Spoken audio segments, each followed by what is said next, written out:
All right, good morning, everybody. I'm attorney Robert Patillo. I'm the executive director of the Rainbow Push Coalition Southeast region here in Atlanta, Georgia. I want to thank all of you for joining us in this conversation, our monthly Black Farmers Town Hall meeting. What inspired us to start these meetings was the pandemic when it hit, understanding the need for many people in the African American farmer, producer, agricultural community to be connected with governmental resources in order to help level the playing field and build out the economic base for people in the agricultural community, which are often left behind and forgotten when it comes to foreign to governmental policy.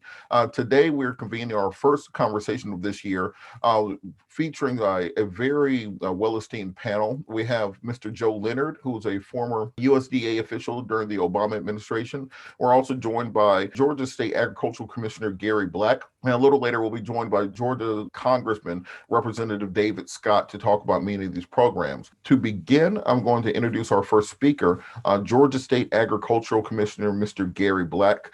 Mr. Black, thank you so much for joining us. Hey, good morning, Robert. I hope you're doing well today. We're just mainly, many of the people on the call are asking, particularly for Georgia farmers, what are some of the programs that are available for farmers who need assistance, and what are some of the public policy concerns that farmers should be apprised of going into 2020 or 2021? Good to see everybody this morning, and hope you're doing well. Hope everybody's being safe. We learned a lot during COVID about getting products to people. We saw, a lot of us went to the grocery store first time, and there were empty shelves, and that's not good for anybody. It's not good for farmers. Some of you who are producing products, it's not good for those of us as consumers as well. And it scared a lot of people. We got out in front of that in Georgia and tried to recover our fruit and vegetable market, our dairy market, with taking our Georgia Grown to logo and program on the road, and basically doing Georgia Grown to Go programs. And then right after that, you had the Farmers to Family food box program that kicked in. And I know my buddy Bobby Wilson's on here, and we were able to do some things together. But really, the issue there is what are we going to do next? How do we expand these farmers markets? How do we get some of you who are producers, anyone that's interested, more access to the consumer? We've got our state farmers markets. People are always welcome there. But how can we do some of these things while we're more direct to the consumer and keep more of that dollar on the farm? I proposed to Chairman Scott, and we're going to look in his district.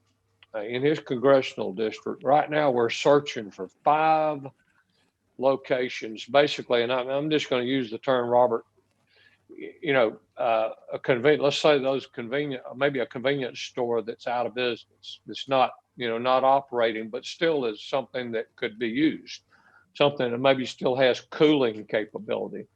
We're going to look at doing with Chairman Scott, a series of what we call, what we've got it called right now, Georgia Grown Community Markets that would be EBT accessible, but also working with that group called Feeding America, where folks that maybe don't have quite as much access to fresh fruits and vegetables, they can work with Feeding America and actually get 2 for 1.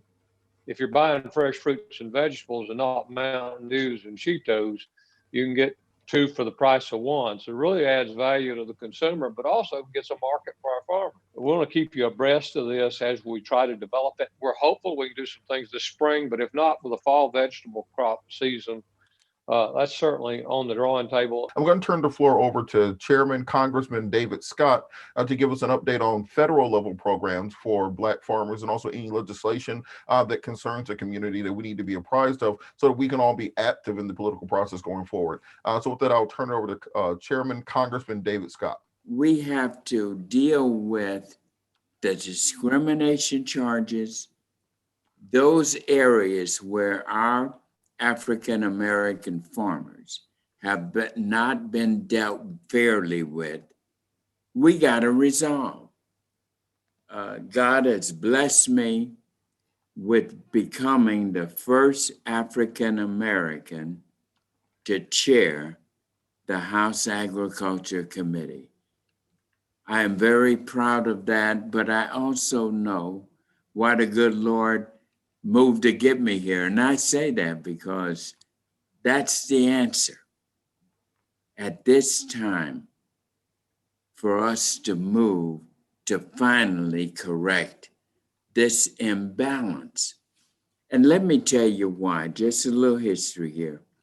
I was born on a farm in the rural area, in Syria's rural area, Aner, South Carolina, Horry County over there, on my grandfather's grandmother's farm. And I fed the hogs, milked the cows, cropped the tobacco, picked the cotton, and did all that work through the years. Even if I moved north, I'd come back over the summer. And I understand where we are. When my grandfather started, and back in around, it was about, I think, 1939 at that year, did you all know that 18.8% of all the farms in this country were owned and operated by Black farmers? You know what that percentage is now? Less than 2%, 1.7%. So something is terribly wrong here. Nobody, no race, no people have put and earned more of the opportunity to participate in our wondrous world of agriculture, like our Black farmers. We were the pioneer farmers. Did all that planting, harvesting, the whole 9 yards, the hard, tough work, for free as slaves. We must never forget that. We owe a great debt to our Black farmers to erase this discrimination. That's the first thing we're going to do. We're going to also bring back in the 1890s land grant, African American colleges and universities. I was able to secure, with the help of Democrats and Republicans, it was the most bipartisan piece of legislation in history in the Congress, when we came together and got $80 million for the land grant African American colleges and universities, 19 of them, for scholarships for our Black young people to get into every aspect of agriculture. Agriculture is now the leading part of the economies in 45 of our 50 states. They're the biggest part of that economy. It's big business. It's all the way around. So we need to make sure we address this. That's going to be the first thing. The second thing is we're going to bring these 19 college presidents back in, and we are going to allow them to testify and share what wondrous things they're doing with the 80 million in scholarships. Get a report on that, because we need to show the committee that we must now take the next step to make that scholarship permanent. That's a building block. We got to take it building block by building block. Now, there are some other practical things that we have and are moving forward. Food security. The hunger is just so disappointing to me. And I know it is to everyone on this call. When we look at the news and we see miles and miles of lines with cars, some of them been in line since 4 o'clock in the morning to get to the food banks. in order to get food because they don't have the money to do it. And we got this pandemic. So we are going to, within, I think, when is the hunger hearing? I could tell them, but we got to know we're the Black farmers. Immediately after the Black farmers, we're bringing in a group that is known as Feeding America. That encompasses all of our community food banks. We're going to bring Kyle Wade in, who is the chief one here in Georgia, to testify before the committee. Our food banks are right now struggling and they can't get the food to get to the people who are hungry and in line.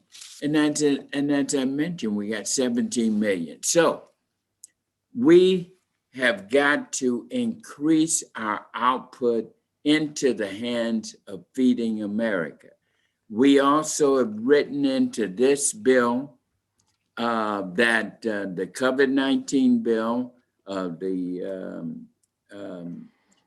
budget reconciliation at 1.9 trillion, and we don't need anybody to mess with that, talking about it's too much money, because we got to get money to get that food into the hands of the food bank till we can continue.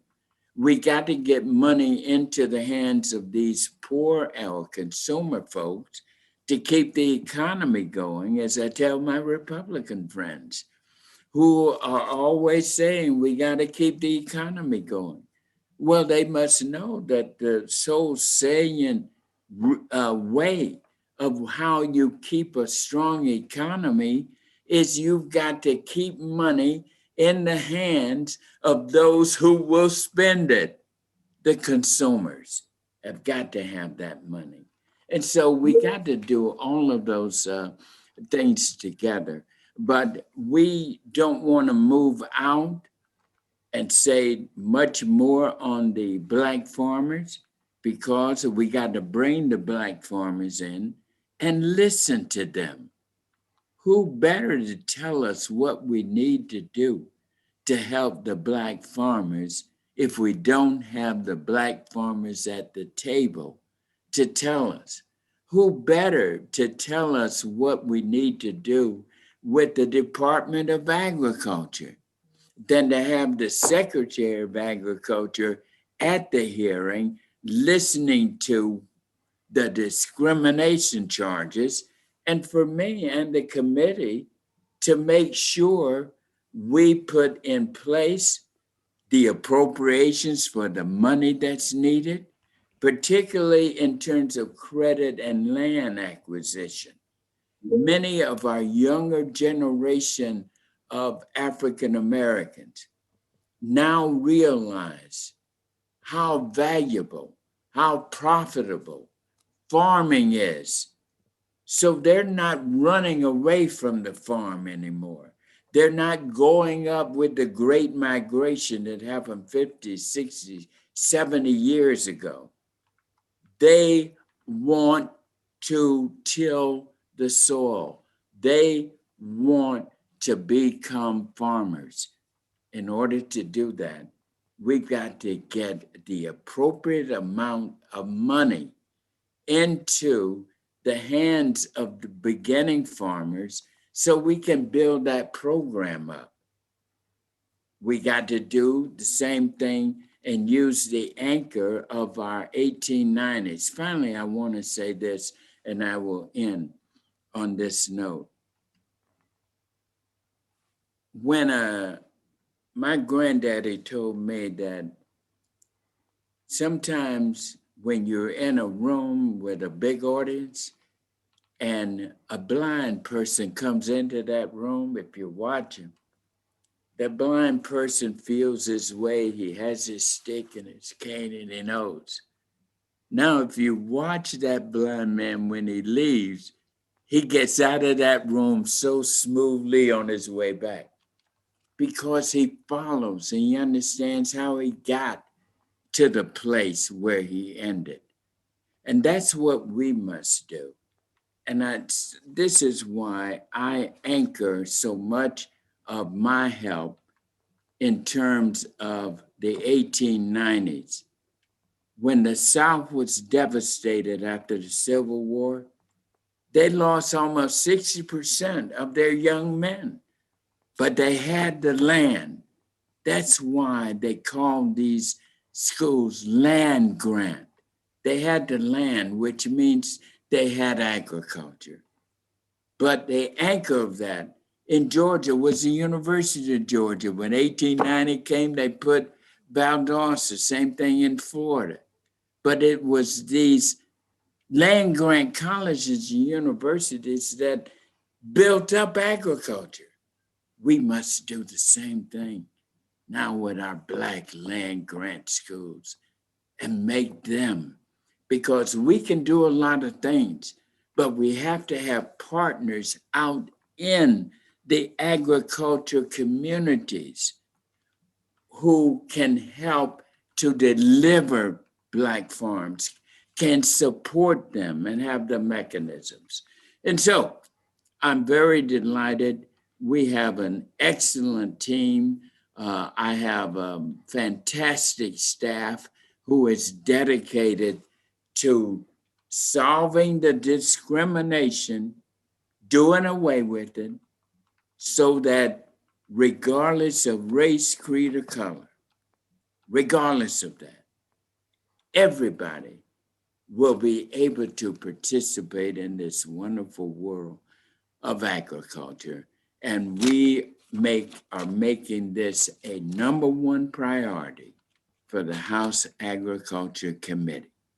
All right, I want to thank you so much for your comments, Congressman, Mr. Chairman Scott. We're going to do a quick pause and add Joe Leonard and Bobby Wilson to the conversation. We would like for all of you to join the Rainbow Push Coalition. If you have not done so already, you can go to www.rainbowpush.org to sign up for a membership so that you can be apprised of all of the panels such as this that we have and other upcoming events and be keyed in. We have our most power through unity, and the more of us that we can draw together, the easier it is to make changes in public policy.